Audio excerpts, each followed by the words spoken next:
Les ouragans sont provoqués par de très fortes dépressions tropicales capables de libérer une puissance de destruction 10 fois supérieure à la bombe atomique larguée sur Hiroshima.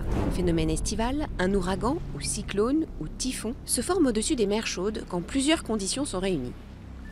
Une température de l'eau supérieure ou égale à 26,6 degrés sur une cinquantaine de mètres de profondeur, une quantité suffisante d'humidité atmosphérique et une perturbation tropicale produisant des vents tourbillonnants. Au contact de la mer, l'air devient très chaud et s'élève au-dessus de l'océan, ce qui provoque une chute de la pression atmosphérique en formant une spirale d'air plus frais vers le centre de la dépression. Cet air instable, chargé de vapeur d'eau, forme des nuages et produit une activité orageuse dont l'intensité croît proportionnellement à la chaleur et l'humidité. Se déplaçant à environ 30 km/h, généralement d'est en ouest, les perturbations tropicales, dont le diamètre varie de 300 mètres à 1000 km, peuvent durer une semaine et parcourir des milliers de kilomètres.